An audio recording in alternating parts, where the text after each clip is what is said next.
Hyderabad central university భూముల విషయంలో ప్రతిపక్షాలు అనవసర రాద్ధాంతం చేస్తున్నాయన్నారు మంత్రి కోమిటిరెడ్డి వెంకటరెడ్డి.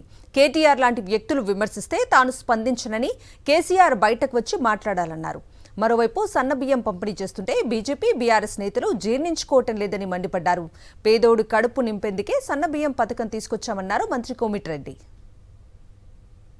10 ఏళ్ళు రాష్ట్రాన్ని దోలుకని జైల్లో పాలై ఢిల్లీలో ఇక్కడ కేసులు ఎదుర్కొంటూ కోకాపేటల భూములన్నీ 1000 ఎకరాల భూములు అమ్మి ధరణి పేరున లక్షల ఎకరాలు దోచుకున్న వాళ్ళు మా గురించి మాట్లాడితే ఎవరు నమ్మడు. రాష్ట్ర పథకాలు కూడా ఉన్నాయి కేంద్రంలో, దాంట్లో కూడా ముఖ్యమంత్రి గారు పథకం పెడితే దీంట్లో కూడా పెడతాం. ప్రభుత్వ పథకం కాదు, పేద పథకం, ఆత్మగౌరవ పథకం. పేదవాళ్ళు కూడా ధనికుల్లాగా మంచి అన్నం తినాలి. వాళ్ళకి ఇచ్చే దొడ్డు బియ్యం 5 రూపాయలకు అమ్ముకొని వాళ్ళు అప్పు చేసి 30 రూపాయలకు కొనుక్కొచ్చుకొని తింటున్నారు. రైస్ మిల్లర్లు దాన్ని రీసైకిల్ చేస్తున్నారు. ఆ విధంగా ఉండాలని ఇవాళ దీని ఒక పథకం పేద ప్రజల ఆత్మగౌరవ పథకము.